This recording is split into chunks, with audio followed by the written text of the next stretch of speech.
stay awake for too long. Don't go to bed. I'll make a cup of coffee for your head. I'll get you up and going out. Assalamualaikum warahmatullahi wabarakatuh. Di sini saya akan menjelaskan apa itu etika perkantoran. Etika perkantoran. Kata etika disebut dengan istilah etik atau etis yang mengandung banyak pengertian. Dari segi teologi, etik berasal dari kata Latin yaitu ethicus, dan bahasa Yunani disebut ethikos yang berarti kebiasaan. Selanjutnya, etika bergaul. Etika bergaul itu sangat penting di kantor. Kita harus saling berinteraksi karena satu sama lain saling membutuhkan interaksi yang di dalamnya mencakup komunikasi. Karena etika menyangkut moralitas, susila, sosial, agama, dan lain sebagainya. Adapun hal etika pergaulan.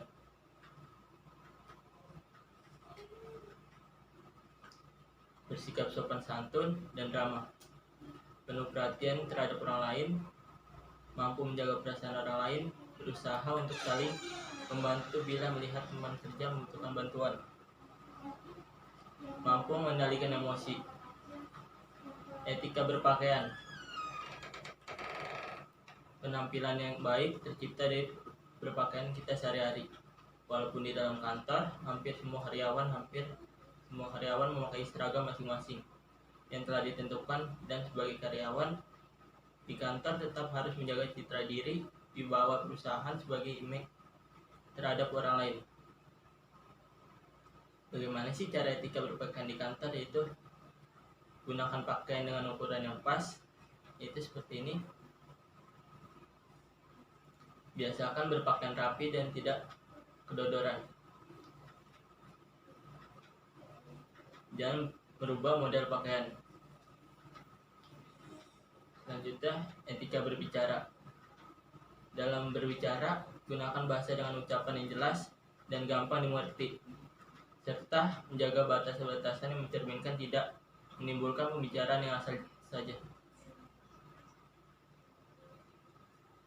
Contohnya, pada saat bicara harus menatap lawan bicara. 2. Pada saat berbicara, suara harus jelas terdengar. 3. Gunakan bahasa yang baik dan benar. 4. Hindari menggunakan nada suara tinggi. 5. Atur bicara agar gampang dimengerti. 6. Belajar untuk biasa mengimbangi lawan bicara. 7. Berusaha untuk menyenangkan lawan bicara. 8. Ciptakan selama sekali waktu rasa humor. 9. Mampu untuk memuji lawan bicara, selalu berusaha untuk menjadi pendengar yang baik. Hal penting harus diperhatikan dalam etika kantor, yaitu ada sosialisasi. Bersosialisasi adalah bergaul dengan rekan sesama. Bergaul dengan rekan sesama itu sangat penting, tapi kita harus berhati-hati. Bukan kita bertambah teman, malah yang ada kita bertambah musuh. Bicara yang jelas. Bicara yang jelas itu yang tadi saya sudah jelaskan dalam etika kantor. Lalu selanjutnya, hati-hati berkomentar. Ketika dilibatkan dalam sebuah pembicaraan yang melibatkan isu penarik, tentu akan memancing untuk berkomentar. Maka dari itu berhati-hatilah berkomentar, bicara hal yang positif dan negatif. Selanjutnya ada kompromi. Dalam lingkungan kerja kita harus berkompromi dan bertoleransi sehingga bisa tercipta suasana kerja yang solid dan bekerja sama satu sama lain. Selanjutnya ada pengaruh orang lain. Mempengaruhi orang lain dapat dilakukan dengan banyak cara positif, bersikap ramah, menjadi pendengar, serta ringan tangan akan membuat orang lain merasa nyaman berbeda di dekat Anda.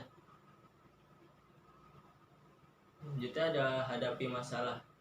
Meskipun telah berusaha dengan baik, dimungkini masalah akan tetap datang.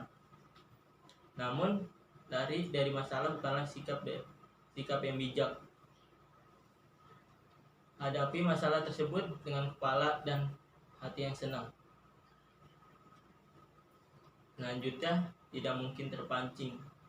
Ketika terjadi konflik di kantor, jangan mudah terpancing emosi, apalagi melakukan tindakan karena terpengaruh provokasi. Berpikirlah secara jernih sehingga dapat mengambil sikap dengan objektif.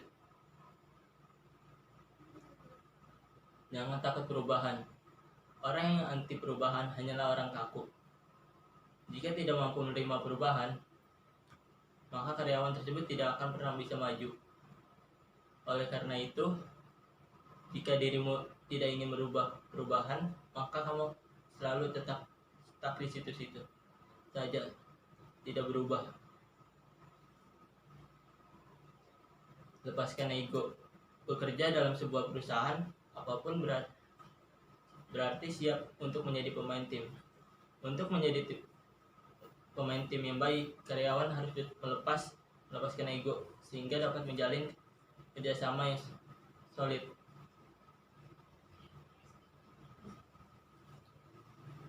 Yaitu sekian dari presentasi saya. Terima kasih.